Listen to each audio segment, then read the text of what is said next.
Okay. I'm about as ready as I'll ever be. Chapter 3.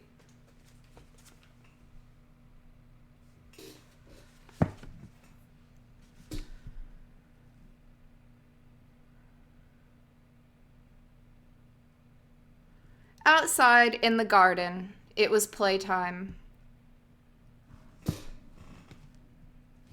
Outside in the garden, it was playtime. Naked in the warm June sunshine, 600 or 700 little boys and girls were running with shrill yells over the lawns, or playing ball games, or squatting silently in twos and threes among the flowering shrubs. The roses were in bloom. Two nightingales soliloquized on the boskage. I don't know what this word is. God damn it. Eldest Y.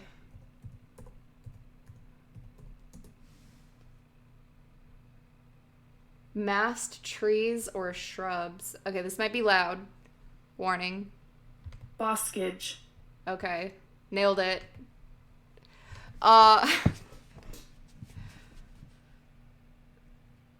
The roses were in bloom.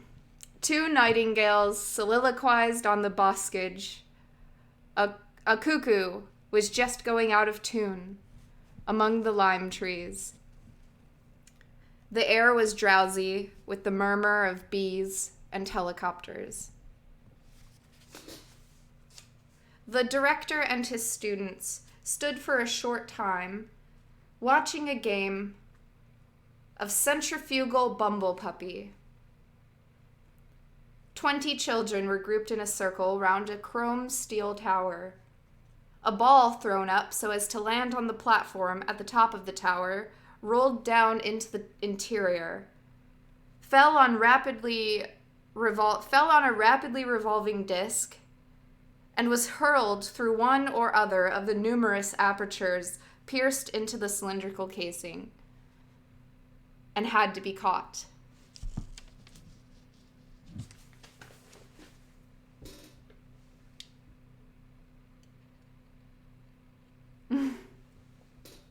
Thank you, guys. Thank you.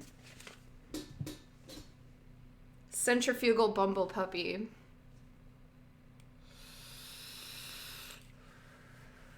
So it's like a really big Mr. Bucket. You know what? I think that's exactly what it is. Sounds fun.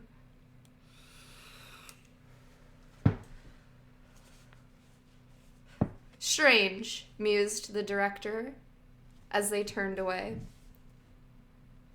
Strange to think that even in R. Ford's day, most games were played without more apparatus than a ball or two, and a few sticks, and perhaps a bit of netting. Imagine the folly of allowing people to play elaborate games which do nothing whatever to increase consumption. It's madness. Nowadays, the controllers won't approve of any new game unless it can be shown that it requires at least as much apparatus as the most complicated of existing games. He interrupted himself. That's a charming little group, he said, pointing.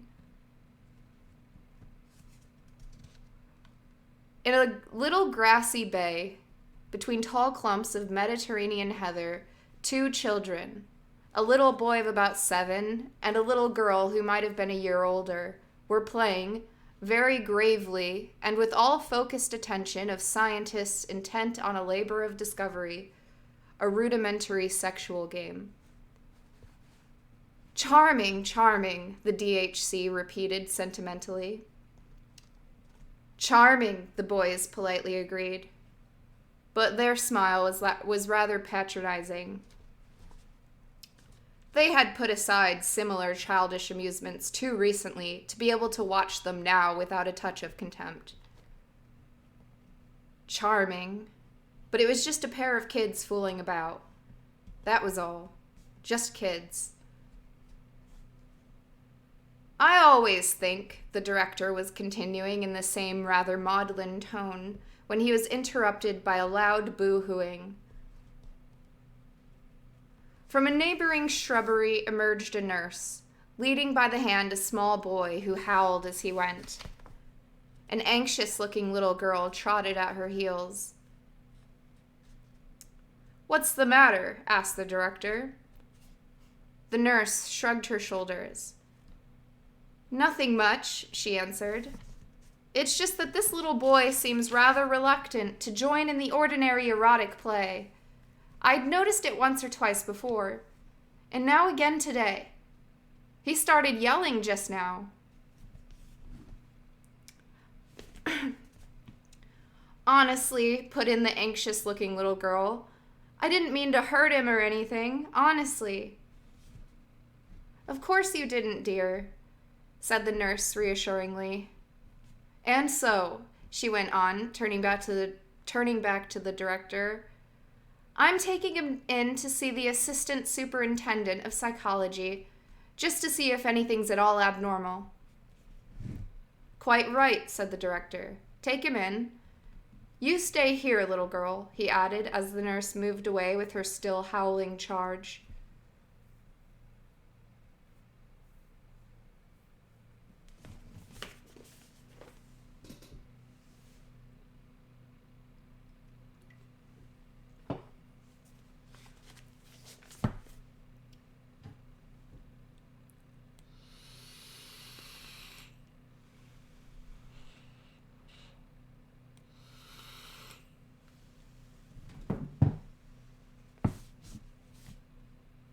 "What's your name?" "Polly Trotsky." "And a very good name, too," said the director. "Run away now and see if you can find some other little boy to play with." The child scampered off into the bushes and was lost to sight. "Exquisite little creature," said the director, looking after her. Then, turning to his students, "What I'm going to tell you now," he said, "may sound incredible. But then, when you're not accustomed to history, most facts about the past do sound incredible." He let out the amazing truth. For a very long period of time before the time of our Ford, and even for some generations afterwards, erotic play between children had been regarded as abnormal. There was a roar of laughter. And not only abnormal, but actually immoral, too. No. And had therefore been rigorously suppressed. A look of astonished incredulity appeared on the faces of his listeners. Poor little kids not allowed to amuse themselves. They could not believe it. "Even adolescents," the DHC was saying, "even adolescents like yourselves. Not possible.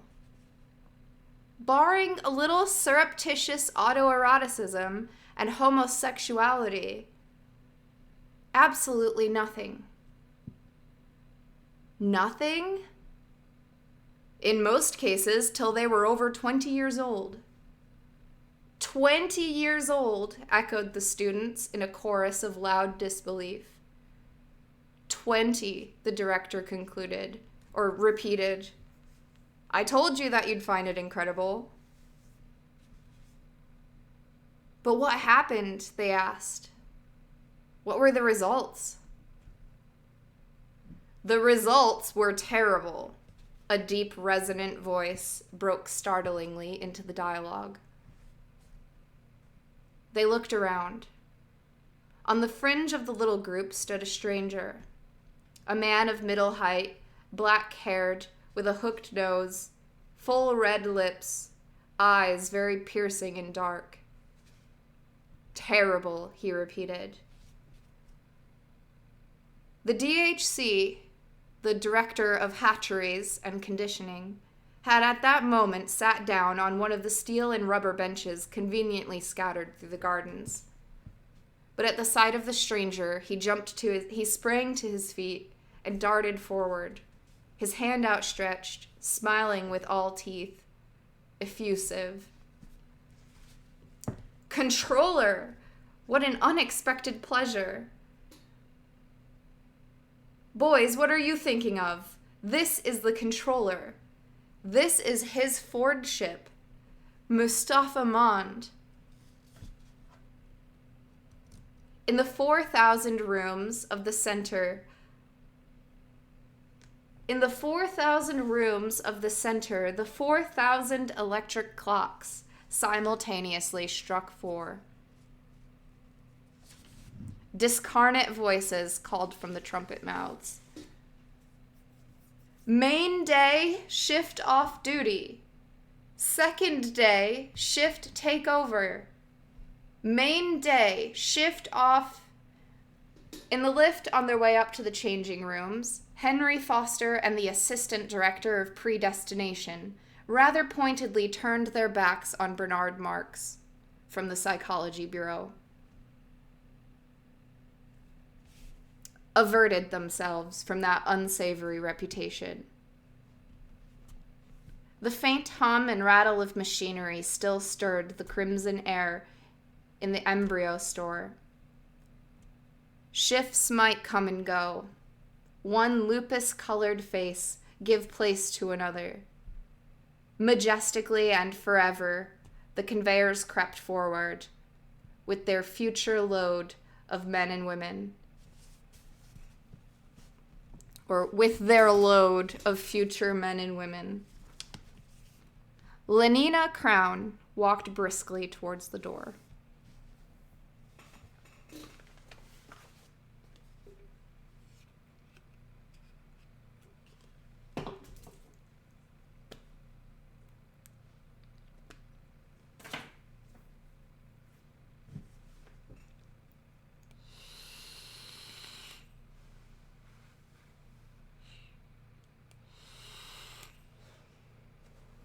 Thank you.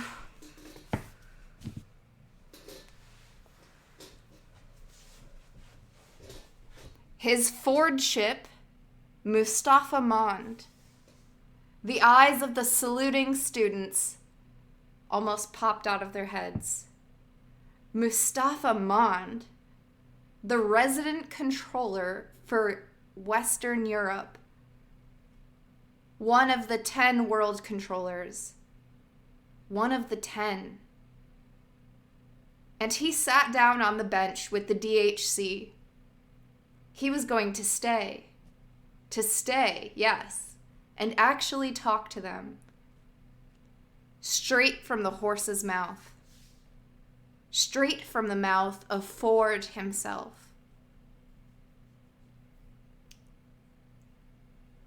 Two shrimp-brown children emerged from a neighboring shrubbery, stared at them for a moment with large, astonished eyes, then returned to their amusements among the leaves. "You all remember," said the controller in his strong, deep voice. "You all remember, I suppose, that beautiful and inspired saying of our Ford's. History is bunk. History," he repeated slowly, "is bunk." He waved his hand, and it was as though with an invisible feather whisk, he had brushed away a little dust. And the dust was Harappa, was Ur of the Chaldees. Some spider webs, and they were Thebes and Babylon, and Knossos, and Mycenae, whisk, whisk. And there was Odysseus, and there was Job. Oh, and where? Where were Jupiter, and Gautama, and Jesus? Whisk. And those specks of antique dirt called Athens and Rome, Jerusalem, and the Middle Kingdom, all were gone. Whisk, the place where Italy had been was empty. Whisk, the cathedrals, whisk, whisk, King Lear and the thoughts of Pascal. Whisk, passion. Whisk, requiem. Whisk, symphony. Whisk. Going to the Feelies this evening, Henry? Inquired the assistant predestinator. I hear the new one at the Alhambra is first rate. There's a love scene on a bearskin rug. They say it's marvelous. Every hair of the bear reproduced. The most amazing tactual effects. That's why you're taught no history, the controller was saying. But now the time has come.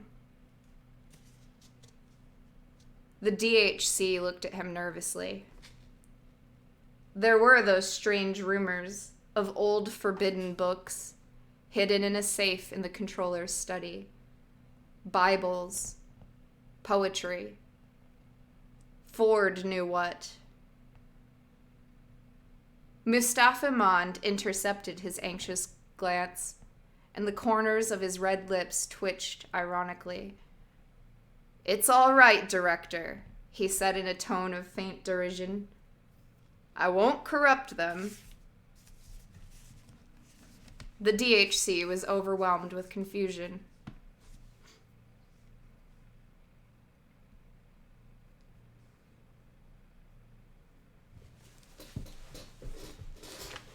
History's all bunk.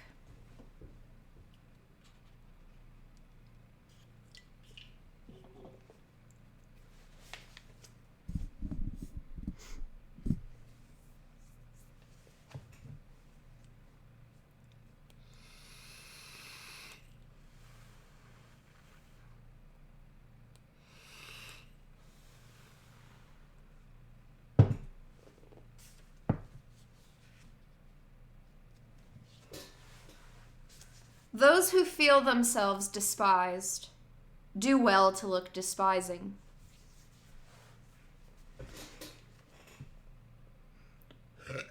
Excuse me. Those who feel themselves despised do well to look despising. The smile on Bernard Marx's face was contemptuous. Every hair on the bear indeed. I shall make a point of going, said Henry Foster.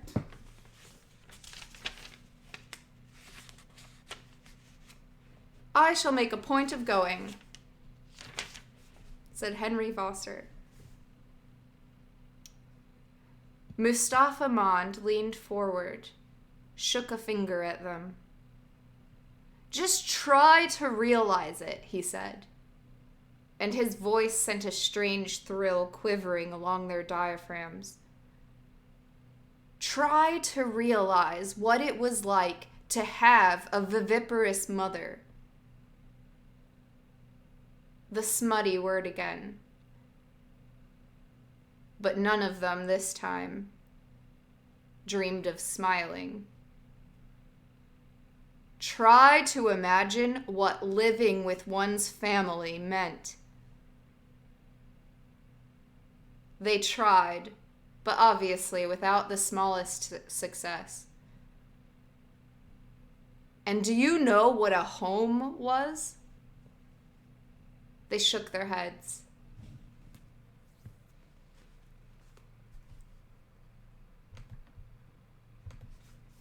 From her dim crimson cellar, Lenina Crown shot up 17 stories. Turned to the right as she stepped out of her lift, walked down a long corridor, and opened the door marked Girls' Dressing Room. Plunged into the deafening chaos of arms and bosoms and underclothing.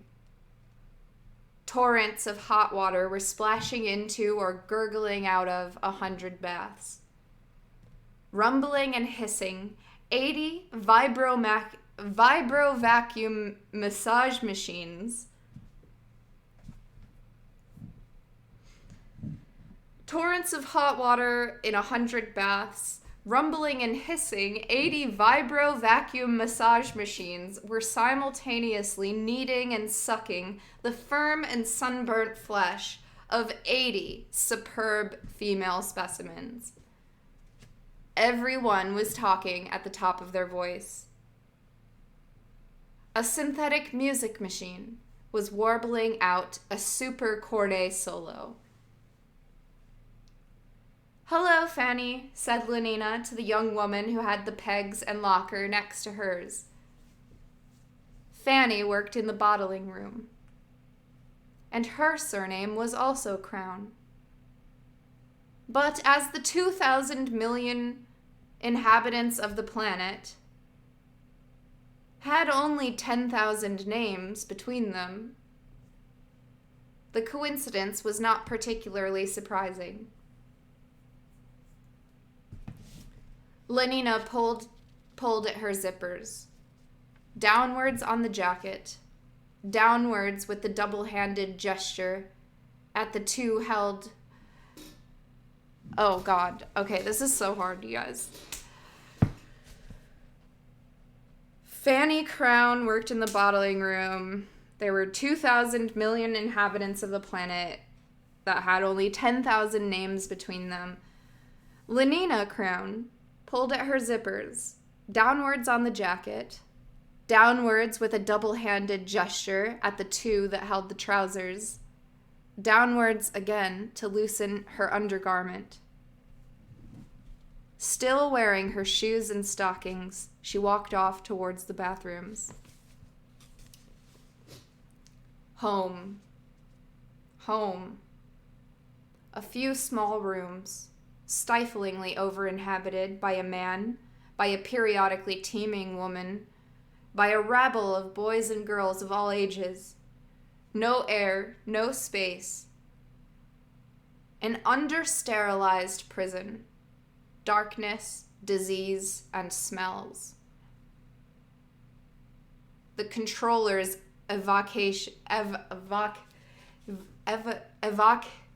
there's no way to say this word.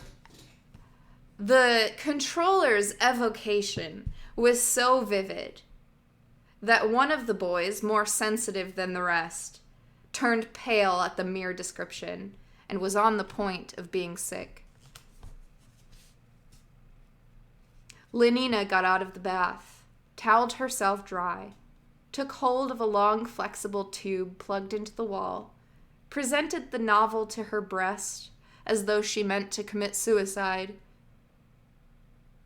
pressed down the trigger. A blast of warmed air dusted her with the finest talcum powder.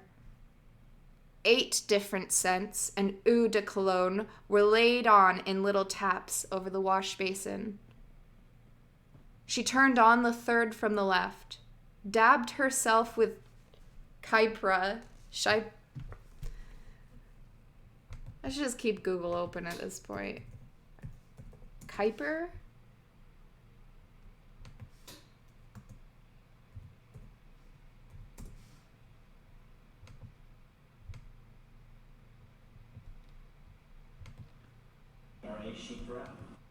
Sheep? Chypre. C-H-Y-P-R. Say it one more time, French people. Chypre. Chypre.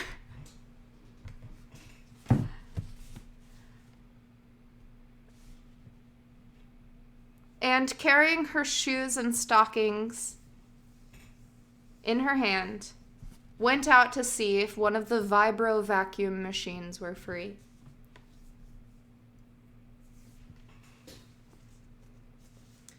And home was as squalid physically. Oh. And home was as squalid psychically as physically. Psychically, it was a rabbit hole. A midden hot with the frictions of tightly packed life, reeking with emotion.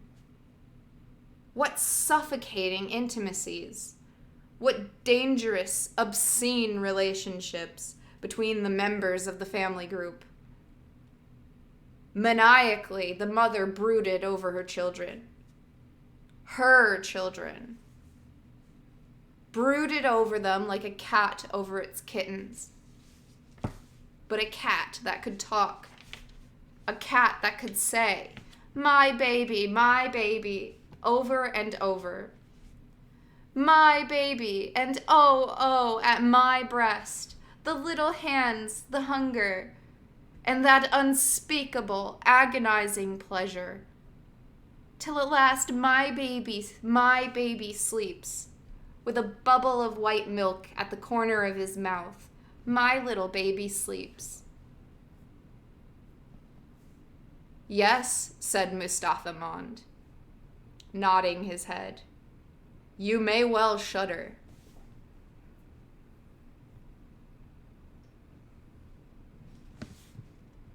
Who are you going out with tonight? Lenina asked, returning from the vibrovac like a pearl illuminated from within, pinkly glowing.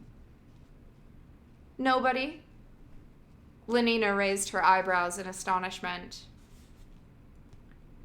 I've been feeling rather out of sorts lately, Fanny explained. Dr. Wells advised me to have a pregnancy substitute. But my dear, you're only 19.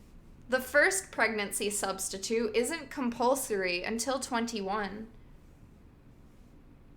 I know, dear, but some people are better if they begin earlier. Dr. Wells told me that brunettes with wide pelvises like me ought to have their first pregnancy substitute at 17. So I'm really 2 years late, not 2 years early. She opened the door of her locker and pointed to the row of boxes and labeled vials on the upper shelf. Syrup of Corpus luteum, Lenina read the names. Aloud. Overin, guaranteed fresh, not to be used after August 1st, AF 632. Mammary gland extract, to be taken 3 times daily before meals with a little water. Placentin, 5 cc to be injected intravenously every 3rd day. Ugh. Lenina shuddered. How I loathe intravenals, don't you? Yes, but when they do one good. Fanny was a particularly reasonable girl.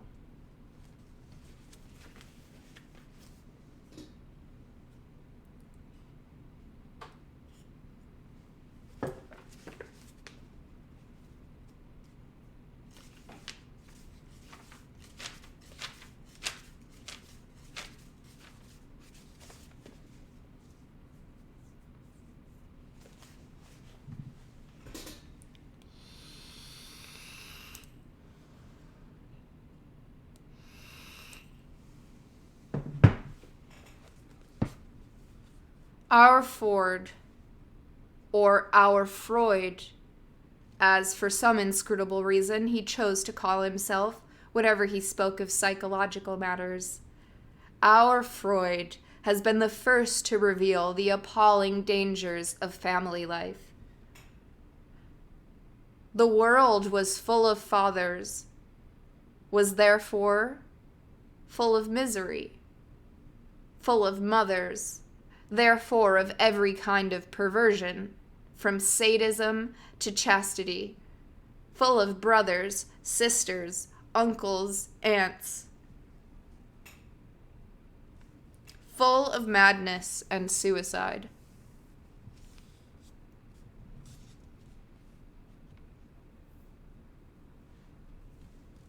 And yet, among the savages of Samoa, in certain islands off the coast of New Guinea, the tropical sunshine lay like warm honey on the naked bodies of children tumbling promiscuously among the hibiscus blooms. Home was in any one of the 20 palm-thatched houses. in the Trobriand's conception, was the work of ancestral ghosts. Nobody had ever heard of a father. Extremes, said the controller, meet. For the good reason that they were made to meet.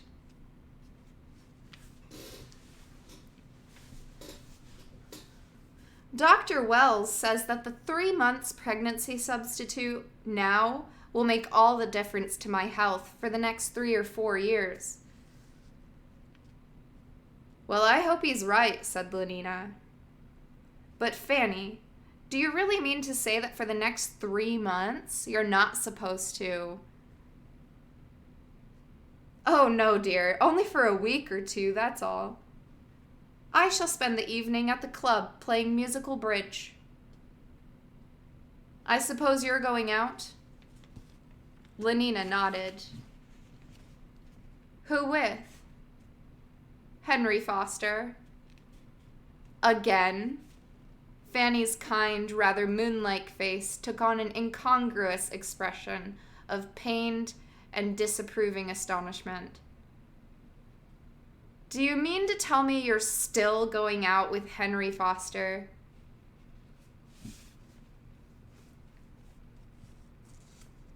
Mothers and fathers, brothers and sisters. But there were also husbands, wives, lovers. There were also monogamy and romance. Though you probably don't know what those are, said Mustafa Mond. They shook their heads. Family, monogamy, romance, everywhere exclusiveness, a narrow channeling of impulse and energy. But everyone belongs to everyone else, he concluded, citing the hypnopedic proverb.